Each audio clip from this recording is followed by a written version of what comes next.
Good morning everyone. अब हम topic पढ़ रहे हैं फर्टिलाइजर, जो कि फैक्ट्रीज में बनाया जाता है, जो कि न्यूट्रिएंट, फॉस्फोरस, कैल्शियम की कमी को ख़त्म करता है पौधों में। ठीक है जी। तो क्योंकि पौधों में न्यूट्रिएंट्स आवश्यक पड़ते हैं, तो मैं सबसे पहले जीविका से रिक्वेस्ट करूंगा, रीड करें। Yes Jeevika. Fertilizer are inorganic chemical substances manufactured in factory। हाँ जी, फर्टिलाइजर इनऑर्गेनिक सब्सटेंस होते हैं जो कि फैक्ट्री में बनाया जाता है। Fertilizers are used to supply chemical elements like nitrogen, phosphorus, potassium and calcium, जो कि नाइट्रोजन, फॉस्फोरस, पोटेशियम और कैल्शियम होता है। Commonly use fertilizer are urea, जो कॉमनली फर्टिलाइजर जो यूरियाज में है उनके नाम है NPK, nitrogen, phosphorus and potassium and calcium and the ammonium nitrate. Fertilizer are easy to store, transport and the use. ये आसानी से प्रयोग किया जाते हैं, स्टोर किया जा सकता है और इनका यूज किया जा सकता है। हाँ जी, पढ़िए आगे। They should be selected carefully as excess use of fertilizer will change the nature of soil। हाँ, उन्हें बड़े ध्यानपूर्वक प्रयोग किया जाता है, करना चाहिए, क्योंकि अगर आपने उसे ज़्यादा प्रयोग कर दिया तो धरती की जो सॉइल है, ठीक है, उसको ही चेंज कर देगा, उसके प्रोसेस को चेंज कर देगा। मतलब मैंने नाइट्रोजन ज़्यादा डाल दी तो फिर मिट्टी के लिए प्रॉब्लम आ जाएगी, सॉइल के लिए प्रॉब्लम आ जाएगी। आगे manures are can make soil either too acidic or too basic. या तो वो एसिडिक हो सकती है या बेस, एसिडिक और बेस हो सकती है। Manures are considered better than fertilizer because क्योंकि मैन्योर्स को हम फर्टिलाइजर्स के रूप में ज़्यादा प्रयोग, अच्छे से प्रयोग कर सकते हैं। मैन्योर्स होती है खाद, जो कि नेचुरल थी। they enhance the water holding capacity of the soil। हाँ, ये धरती के पानी रोकने की क्षमता को बढ़ाते हैं। Second, they make soil porous and thus exchange of gases become easy। अभी हम पढ़ रहे हैं कि मैन्योर मतलब जो खाद क्यों ज़्यादा अच्छी है फर्टिलाइजर से। पहले खाद इसलिए अच्छी है क्योंकि ये पानी को रोकने की क्षमता ज़्यादा रखती है। दूसरी, ये सॉइल पोर्स कर देती है। सॉइल पोर्स मतलब छिद्र कर देती है ज़मीन के अंदर, जिससे गैसेस का एक डिकम्पोजिशन, गैसेस अच्छे से मिट्टी में जा सकती हैं। और ये फ्रेंडली माइक्रोब्स होती हैं। और फ्रेंडली माइक्रोब्स क्या कहा था कि वो जो खाद हमारी बनाई जा रही है फ्रेंडली है, खेत के लिए फ़ायदेमंद है। अर्थवर्म्स का नाम सुना होता है, जैसे वो किसानों के लिए फ़ायदेमंद है। अर्थवर्म्स वो एक अच्छी खाद को बनाता है। They help me improving the texture of the soil, ये सॉइल के टेक्सचर्स को बदलती है। हाँ जी। Another method of replenishing the soil with nutrients is by crop rotation। हाँ जी, जो दूसरा मेथड है रिप्लेसमेंट करने का, मतलब ज़मीन को अच्छा बनाने का, वो है क्रॉप रोटेशन। क्रॉप रोटेशन बदल बदल कर की जाती है। In this method, different crops are grown alternatively। इस मेथड में कई तरीके की जो फसलें होती है बदल बदल कर उगाई जाती हैं। In North India, farmers grow wheat and legumes alternatively. जैसे हमारे उत्तरी भारत में जो किसान होते हैं गेहूँ लेगम्स को बदल बदल कर उगाते हैं। कभी गेहूँ उगाई जाएगी, कभी लेगम्स को उगाया जाएगा। हाँ जी। This helps in replacement of soil with nitrogen। हाँ, जिससे कि नाइट्रोजन की कमी खत्म हो जाती है। You learned in various challenges that rhizobium bacteria present in root nodules of plants fix atmospheric nitrogen। हाँ, आपने पहले भी पढ़ चुके हैं, जो राइजोबियम बैक्टीरिया होते हैं ये जो प्रेजेंट्स होते हैं रूट्स में, जो कि एक एटमॉस्फेरिक नाइट्रोजन की कमी को अपने आप ख़त्म करते हैं, और राइजोबियम क्या कर रहा है, नाइट्रोजन प्रोवाइड कर रहा है पौधों को। Irrigation. Water is important for all living being for proper growth and development. पानी सबके लिए आवश्यक है। You must have seen Gardeners watering the plants in your locality. आपने देखा होगा कि आपके आसपास जो माली होते हैं वो माली उगा लेते हैं पौधों को और पानी देते हैं माली। If they do not water for one day, अगर वो एक दिन पानी ना दे the plants grow. तो जो प्लांट्स होते हैं वो मुरझा जाएंगे। In summer season, frequency of watering is more due to the evaporation of water from the soil and leaves। गर्मी के मौसम के अंदर पानी का एवोपरेशन ज़्यादा हो जाता है, वाष्पीकरण। The process of watering crops at different intervals is called irrigation. तो ये जो प्रोसेस होता है पानी को कुछ इंटरवल पर देना, इसे इरिगेशन कहते हैं। Water for irrigation is drawn from river, canals, reservoirs and ponds. और ये जो पानी जो होता है कुओं के द्वारा इसकी सिंचाई की जाती है, नदियों के द्वारा सिंचाई की जाती है, धाराओं के द्वारा सिंचाई की जाती है। अब ये पूछेंगे सर ये धारा क्या होती है? कई बार पहाड़ों से पानी निकलता है ना, टपकता है, वो धारा है पानी की। ठीक है जी, बड़ी नदियों से छोटी नदियाँ बनाई जाती हैं, वहाँ से खेतों में पानी आती है तो पानी की धारा है, कुएं हो गए। द टाइम, हाँ जी, The time and frequency of irrigation varies from crop to crop, soil to soil and season to season. तो अलग अलग पौधों के लिए अलग अलग क्रॉप्स की इरिगेशन होती है, ज़मीन के लिए अलग होती है, किस ज़मीन पे कैसा पानी चाहिए, ज़्यादा चाहिए, कम चाहिए, और सीज़न टू सीज़न मौसम के हिसाब से चाहिए। कभी आप देखिए कि नदी के किनारे जो खेत होते हैं, आप इस बात को समझिए, रिवर्स के आसपास जो खेत होंगे, फील्ड्स होंगे, वहाँ पे पानी की आवश्यकता कम पड़ेगी। आप पूछेंगे क्यों? क्योंकि वहाँ जो वाटर बेल्ट होती है, वाटर बेल्ट मतलब पानी नदी के किनारे है तो ज़मीन में जाता रहेगा, तो आपको कई बार उसमें पानी देने की जरूरत ही नहीं पड़ेगी। और दूसरी चीज़ और आपको बताता हूँ, कटाव, नदियों का कटाव। जो खेत होते हैं हर साल अपनी दिशा बदलते हैं। शहर के बच्चे इस बात को नहीं समझ पाते, वो कहते हैं सर खेत कैसे दिशा बदल गया, खेत कैसे सर दूसरी तरफ चला गया, हमारा खेत तो पिछले साल कहाँ था पर अब इस बार यहाँ है। जो नदी होती है वो अपने बहाव को बदल देती है। अब यदि नदी ने अपने बहाव को बदला तो अगले साल पानी दूसरी तरफ जाएगा और वो जगह बन जाएगी, वहाँ बन जाएगी मिट्टी, तो इस बार खेत इधर बन गया।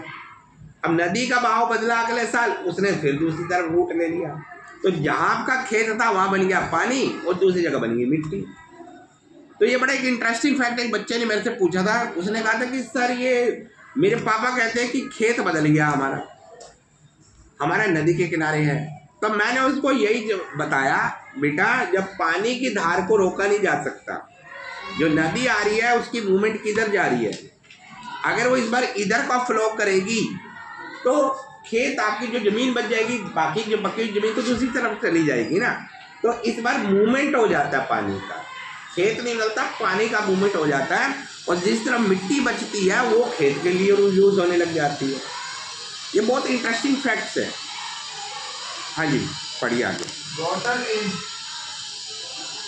absorbed by plant roots. पानी जो होता है प्लांट रूट्स के द्वारा अब्जॉर्ब किया जाता है। Minerals and fertilizer are also absorbed along with water. Mineral और फर्टिलाइजर भी पानी के द्वारा शोषित होते हैं, उसके पौधे जमीन के अंदर जाते हैं।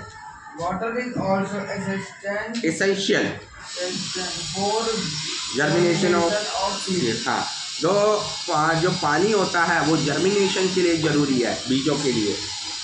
Water also helps in transportation of nutrients dissolved in water Dissolved in water. to each part of the plant. हाँ, जो न्यूट्रिएंट्स के हर पार्ट्स में पहुंचता है पानी के द्वारा।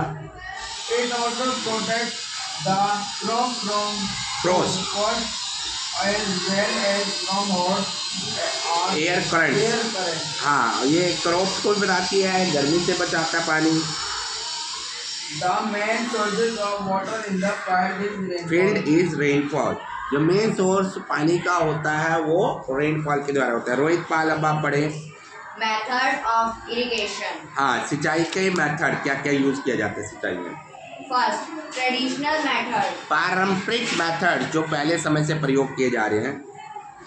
Water for irrigation is drawn from wells, rivers, canal, reservoir, reservoir, tubewell and ponds. Ponds. हाँ जी, सबसे पहले ये नदियों के द्वारा, कैनल से, रिजर्वर से, जैसे मैंने आपका सरोवर से, तालाब कहते हैं जिसको गांव में, हाँ जी, उसके द्वारा किया जाता है। Earlier, cattle or human labor was used for lifting the water. पहले समय में इंसान पानी को खींचता था कुओं से। Traditional ways of irrigation were mode, pulley method. ये अभी ये पुल्ली मेथड मैं आपको दिखाता हूँ। इसके अंदर एक व्यक्ति है, ये पुल्ली मेथड से, चैन पुल्ली मेथड से, मोट से इससे पानी को खींचा जा रहा है इस प्रोसेस से। ये हो गया हमारा मोट मेथड, ये हो गया चैन पुल्ली मेथड, ये हो गया डेक्कल मेथड और ये हो गया राहत मेथड। यस, पढ़िए। chain pump, ductile, lever system and राहत। हाँ जी, ये इसके सिस्टम होगी जिसके द्वारा पहले इसकी सिंचाई की जाती थी। Second, sprinkling method. Sprinkling method मतलब चारों तरफ पानी का जाना। ये इस मेथड को देखिए, this is the sprinkling method. It consists of a main pipe to which many pipes are arranged in series. हाँ, तो ये कई मेथड में पहले मेन पाइप के द्वारा सीरीज में लगाया जाता था। तो एक मेन पाइप होती थी, उससे बाद ये पानी चारों तरफ फैलता था। These pipes have nozzles at right angles. और इन पे नोजल लगा होता था। When water is flowed through the top of the main pipe, it enters into the attached pipes and comes out in the form of sprinkles through the nozzles. तो ये इस pipe के द्वारा नोजल से दूसरी पाइपों से जुड़ा होता था, पानी इसमें से जाता था और ये सारी जगह फैल जाता था।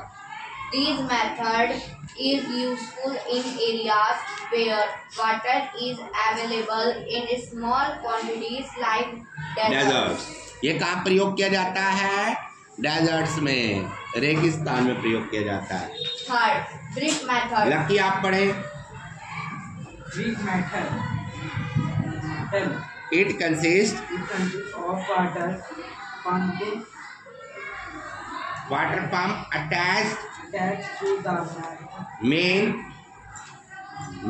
underground pipe which is further attached to various lateral pipes। तो ये पाइपों के द्वारा जमीन के अंदर होता है, तो जमीन के अंदर पाइप लगाई जाती है, फिर ये ड्रिप मेथड से पानी जाता है, इसमें पानी की बचत होती है एक तो। ठीक है, आगे पढ़िए। This lateral pipe have small nozzles which are located just near the roots of the plant. और इसके नोजल प्लांट्स की जड़ों के बिल्कुल पास में होती है।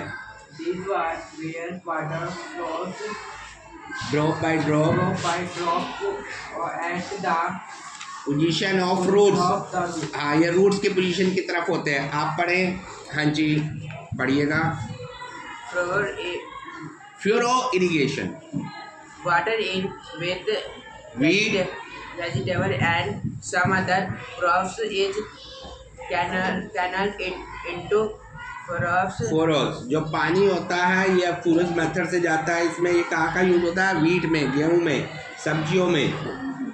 This method of watering plant is called furrow method, इसे फ्यूरो मेथड कहा जाता है। ये देखिए, this is the furrow irrigation. ये बिल्कुल जड़ों के पास रहेगा पानी इसमें। In some crops like wheat and maize, too much irrigation result in a enough condition called waterlogging। और कई बार पानी बहुत ज़्यादा चला जाता है, उस कंडीशन को waterlogging कहते हैं। the extra water does not relocate done through the soil and reduces air in the soil, thereby damaging the roots। कई बार ये रूट्स को खराब कर देता है। जीविका आप पढ़ें।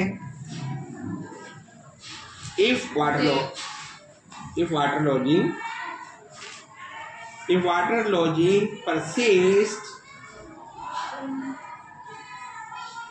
persist for a long time, The soil organisms also get killed. अगर ये पानी काफी समय तक रहेगा तो सॉइल के जो ऑर्गेनिज्म होते हैं वो डेड हो जाएंगे।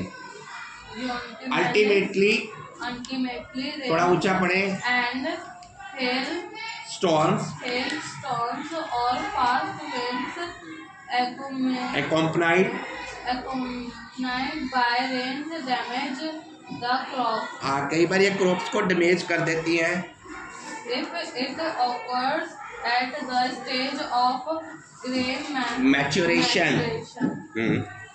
it leads to fall of crop plant. हाँ जी, अगर मान लो कि फसल बिल्कुल तैयार होने वाली है और उस कंडीशन में ये वाटर लॉजिंग हो जाए तो फसल पूरी बर्बाद हो जाएगी। This is called lodging. जिसे लॉजिंग कहा जाता है। Weeding. 5. You must have observed that some other plants grow along with the desired plant। और कई बार दूसरे पौधे भी हमारे अच्छे पौधों के साथ उग जाते हैं और खराब कर देते हैं उसके पौधे को।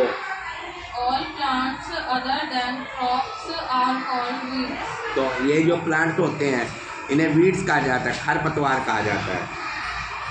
Commonly found weeds are parthenium, carrot होता है कांग्रेस ग्रास, जो कि पेरिथीनियम है जिसे कांग्रेस ग्रास कहा जाता है, कैरेट कहा जाता है, अमरनेंथम साइनोपोडियम ग्रास कहा जाता है और यह विल्ड ओट कहा जाता है।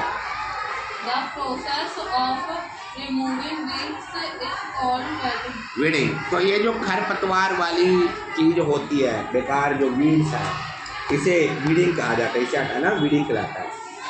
weeds compete with crop plants for nutrients. जो वीड्स होती हैं ये अफेक्ट करती है ग्रोथ को अफेक्ट कर देती है क्रॉप की। Some weeds release toxins which damage the crop plants.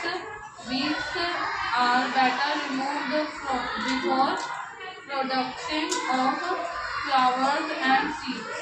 तो कई बार ये जो इनको बेटर होता है कि इन्हें हटा देना, इन्हें शुरू से ही हटा देना चाहिए फसलों से। In small fields, weeding can be done by hands by using trowel. तो जो छोटे खेत होते हैं उसमें हाथ से इसे हटाया जाता है या खुरपे से हटाया जाता है। In big field, a tractor-driven harrow is used. और बड़े खेत के अंदर हम यूज करते हैं हैरो को, ट्रैक्टर्स के द्वारा। In case of rice crops, which is flooded with water, with water, a special Japanese weeder is used to remove weeds. हाँ जी, अगर चावल के खेतों की बात करें तो एक स्पेशल वीडर को यूज किया जाता है जिसे जापानीज वीडर कहते हैं।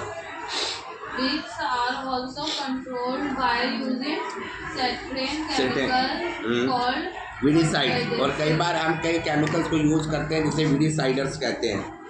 Commonly used weediciders are जो मोस्टली वीडिसाइडर वो है डेप्लोन है, मैथिलोन है, सीनियांज है एंड 2,4-D है। यस, आप पढ़ें। These are spread in the wild. Field, इन्हें फील्ड में डाला जाता है। Nowadays, weed seeds which is being harmful to Human being. are displayed with other chemicals called herbicides। तो आजकल के टाइम में हम herbicides को प्रयोग कर रहे हैं वीडर्स को डालने की, क्योंकि कई बार ये हमारे लिए बेनिफिशियल नहीं होते। which are obtained from plants। हाँ जी, जो कि पौधों से मिलते हैं। herbicides क्या हो गए, जो पौधों से हमें वीडिसाइड मिल रहे हैं वो हमारे लिए बेस्ट है। बाकायदे की केमिकल हमारे लिए रिस्की होता है। हाँ जी, क्रॉप प्रोटेक्शन। ऊंचा पढ़े several organism insect, rats, mites, bugs and pesticides causing micrograms like bacteria, fungi and virus damage crop and reduce their yes। yield। अब कई ऑर्गेनिज्म होते हैं, जैसे कई कीड़े हो गए, चूहे हो गए, बर्ड्स हो गए, और कई बीमारियां हो जाती है जो हमारे पौधों को खराब कर देती हैं। Fields are protected from stray animals। जो हमारे खेत होते हैं ये आवारा जानवरों से दूर रखने चाहिए और फेंसेस लगानी चाहिए, बाउंड्री लगानी चाहिए। By raising wire fences and boundary walls, boundary walls लगानी चाहिए। Birds eat and destroy grains in standing crops। हाँ जी, जो बर्ड्स होती है ये क्रॉप्स को खा जाती हैं। They are scared away by raising scarecrows and beating of the drums। हाँ, तो आपने गांव में देखा होगा कि ड्रम बजाए जाते हैं और एक पुतला सा लगा दिया जाता है खेत के अंदर ताकि पक्षी भाग जाए। Many insects and rats damage and consume a Consume। large portion of grains। हाँ, कई बार कई कीड़े होते हैं जो चूहे होते हैं, या कई पोर्शन खा जाते हैं, कई ज़्यादा खा जाते हैं, गेहूँ को बहुत ज़्यादा खा जाते हैं। Pesticides are often sprayed in liquid from a crop plant to control paste, तो पेस्टिसाइड को प्रयोग करना चाहिए। commonly used pesticides are मैलेथियन, जो मोस्टली जो पेस्टिसाइड है वो है मैलेथियन है, DDT, डाइक्लोरो डाइफेनिल ट्राइक्लोरोएथेन इसका फुल नेम है, BHC है, एंड डेस्टोन है। हाँ जी, and dietone specific chemicals are used to kill specific organism, हाँ, जो कि ऑर्गेनिजम्स के को ख़त्म करते हैं। Rodenticides are used to kill rodents such as rats। अब लोग वर्ड पूछते हैं रोडियंट्स क्या होता है। रोडियंट्स को कहा जाता है चूहे की फॉर्म, जो चूहा होता है, that is called the rodents. Rat small होता है, रोडियंट्स बड़ा होता है चूहा। insecticides are used to kill eggs, larvae and adults of insect. Insecticide को यूज़ किया जाता है जो लार्वा को, इंसेक्ट्स के लार्वा को ख़त्म करता है। अभी इंसेक्ट्स का लार्वा क्या होता है, जैसे आपके छोटे छोटे कीड़े और छोटे छोटे कोई जानवर है, इंसेक्ट है, उसका छोटा उत्पन्न होता है। जैसे हम बात करें मेंढक का टैडपोल हो गया, टैडपोल छोटा लार्वा हो गया, तो इनको ये ख़त्म कर देता है ताकि आगे ग्रो ना करें। Use of pesticides has been found to be a side effect on the biosphere और इकोसिस्टम। ये बायोस्फीयर और इकोसिस्टम को ठीक करता है, उस पर इफेक्ट्स डालता है। Therefore, scientists are looking for ways to control pests without using chemicals। हाँ, तो इसीलिए साइंटिस्ट कोशिश कर रहे हैं कि कंट्रोल करने के साइंटिफिक मेथड की जगह दूसरे तरीक़ों से, बायोलॉजिकल तरीक़ों से, ताकि फसल भी सेफ रहे और पेस्टिसाइड्स भी ख़त्म हो जाए।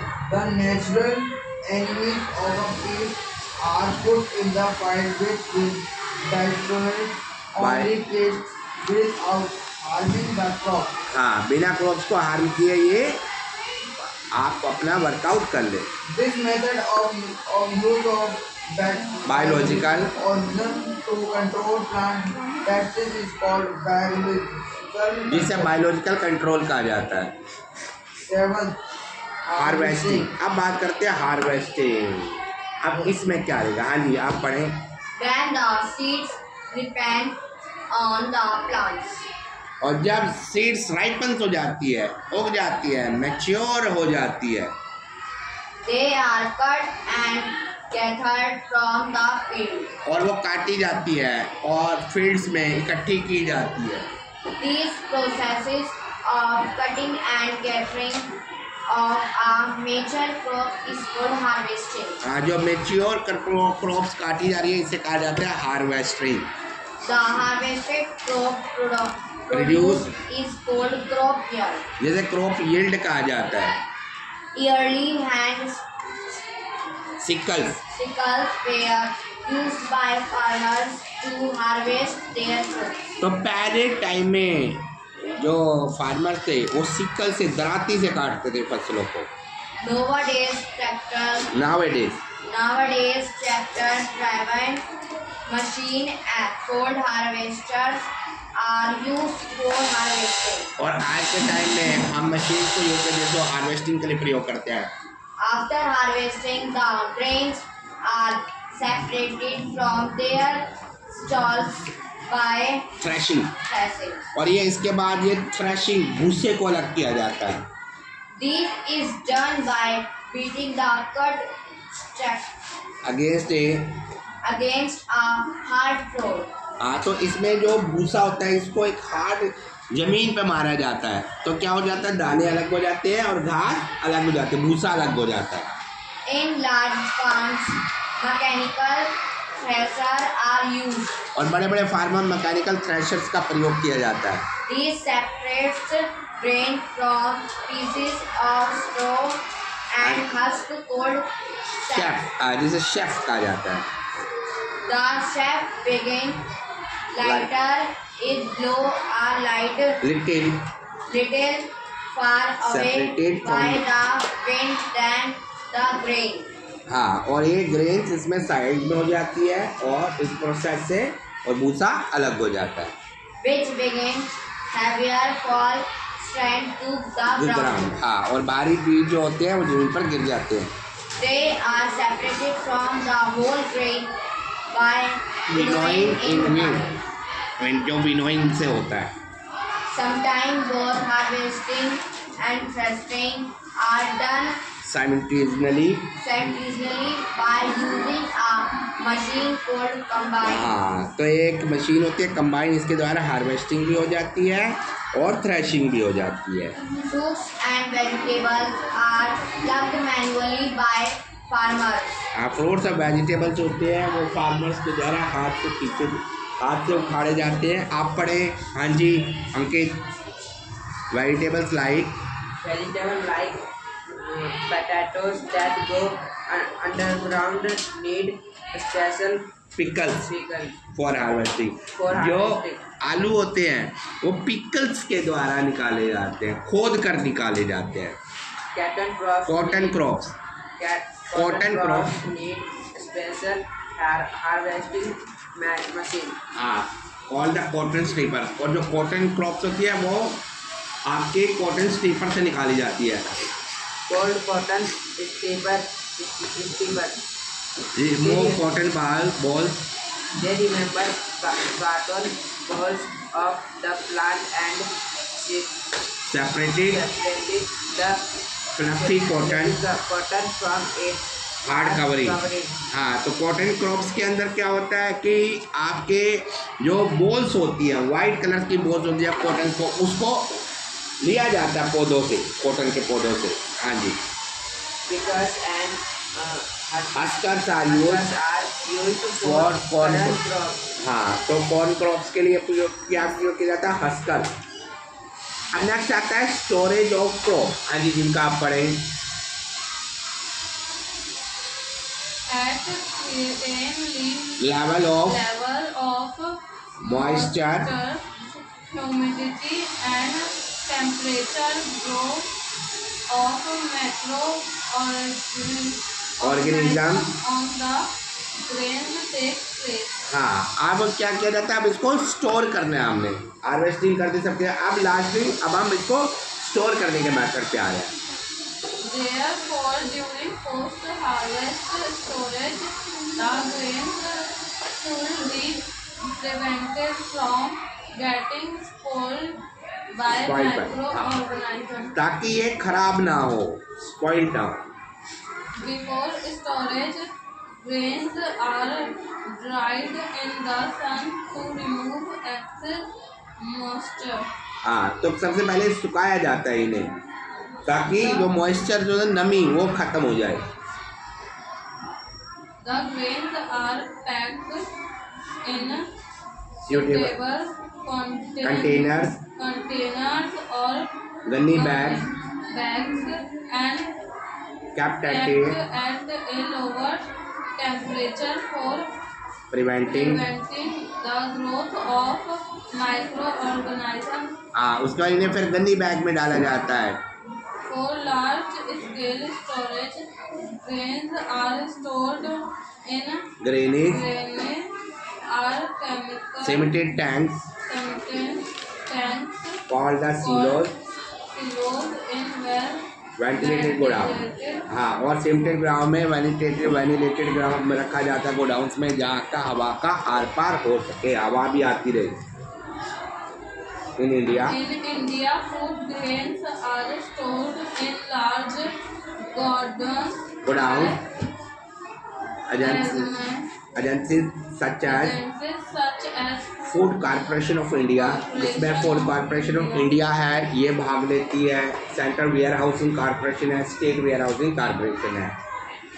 sometimes grains are sprayed with suitable chemicals to avoid pest paste attack. Attack, हाँ, कई बार पेस्ट अटैक से बचाने के लिए हम इस पर स्प्रिंकल करते हैं, छिड़काव करते हैं केमिकल्स का।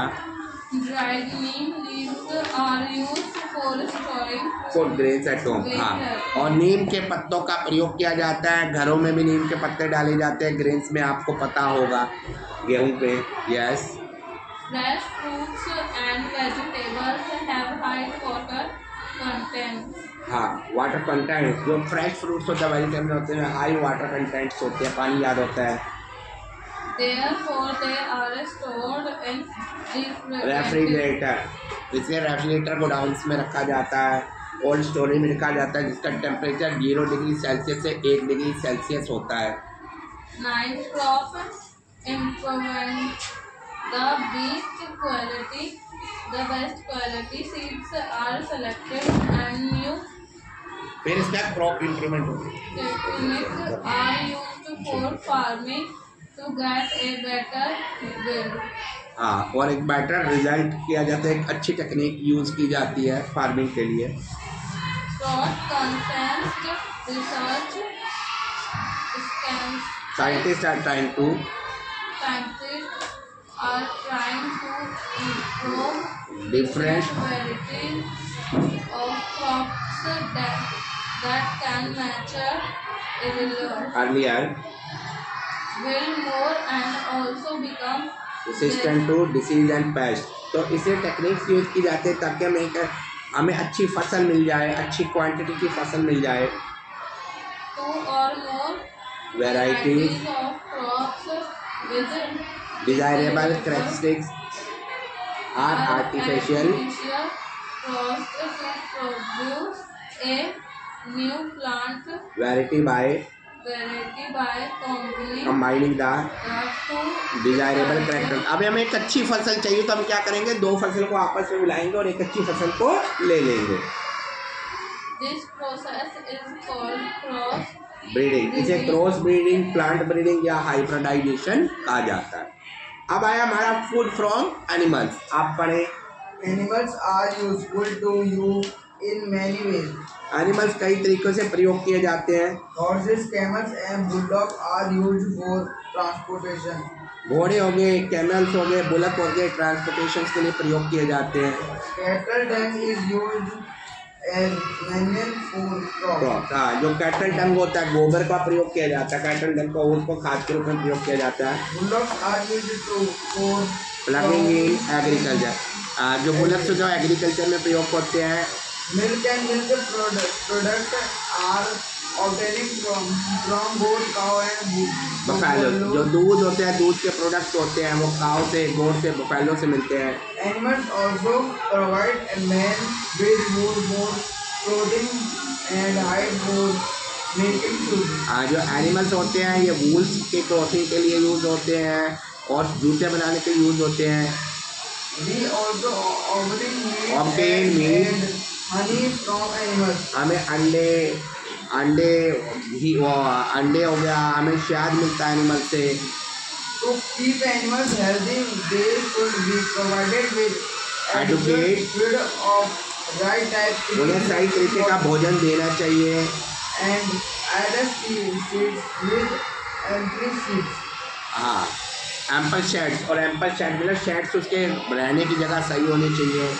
The breeding of animals on a large scale is known as animal husbandry, जब जानवरों को बहुत अधिक मात्रा में प्रयोग किया जाता है, हम उसको यील्डिंग, हम उसको प्रोडक्शंस के लिए यूज़ कर रहे हैं, एग्स ले रहे हैं, दूध ले रहे हैं, तो ये सारा क्या कहलाता है? एनिमल हस्बेंड्री कहलाता है। यस रोहित, आप पढ़े डेयरी एनिमल और मिल्क एनिमल। आप पढ़ते हैं डेयरी एनिमल्स जो दूध देते हैं। The animals that give you milk are called dairy animals. जो एनिमल्स जो आपको दूध देते हैं वो कहलाते हैं डेयरी एनिमल्स और milk animal. For example, cow, sheep, buffaloes and bulls. हाँ, जैसे काव होगी, शीप होगी, बफेलो भैंस होगी और गोट होगी, बकरी होगी। Poultry birds, The birds like chicken, duck and fowl gives you eggs and meat. जो बर्ड्स होगी, जैसे चिकन होगी, डक होगी, ये अंडे देती है, मीट देती है। These birds are called poultry bird, इन्हें पोल्ट्री बर्ड्स कहा जाता है। The practices of keeping and breeding birds that provide you with eggs and meat is called poultry farming. farming. हाँ, तो इसे पोल्ट्री फार्मिंग कहा जाता है, जिसमें हम अंडे लेते हैं, मांस लेते हैं। Bird specially reared for meats are called the broilers, जो स्पेशल मीट के लिए यूज़ किए जाते हैं ब्रोडियर्स कहलाए जाते हैं। Fish is a major source of food in India. जो फिश है ये मेजर सोर्सेज है हम फूड का हमारे यहाँ। The rearing of fish on a large scale is called pisciculture, fish बहुत ज़्यादा स्केल पर उगाया जाता की जाते हैं तो उसे पिसीकल्चर कहते हैं। honeybees. Honeybees are small insects that give honey. Honey जो छोटे इंसेक्ट्स होते हैं जो हनी देते हैं, शहद देते हैं। The rearing of honeybees on a large scale is called apiculture, और बहुत अधिक स्केल पर जो हनी हम लेते हैं तो वो कहलाते हैं apiculture. Nowadays, farmers also practices integrated farming. आज के समय में जो फार्मर है इंटरग्रेटेड प्रैक्टिस कर रहे हैं कि पोल्ट्री फार्म भी खोल रहे हैं, हस्बेंड्रीज भी खोल रहे हैं, और आपके ये पिसीकल्चर में भी आ रहे हैं। डेयरी और poultry can be combined with pisciculture. हाँ, डेयरी फार्म को भी यूज़ कर रहे हैं, पोल्ट्री को भी यूज़ कर रहे हैं, पिसीकल्चर को यूज़ कर रहे हैं। so that the waste products of the farmer can be used to feed fish. हाँ, तो जो वेस्ट प्रोडक्ट है वो फिश के लिए काम हो जाए, फिश उसे खा ले तो एक ग्रोइंग फिश की भी हो जाएगी, और इसके बाद उन्हें वहाँ से पिसीकल्चर से भी बेनिफिट हो गया, ठीक है, डेयरी प्रोडक्ट से भी फ़ायदा हो गया। तो इस तरीके से कई नई प्रैक्टिसेस को की जाती है। ये बहुत ही इंटरेस्टिंग चैप्टर था। So next time we will come with the new videos. Thank you everyone.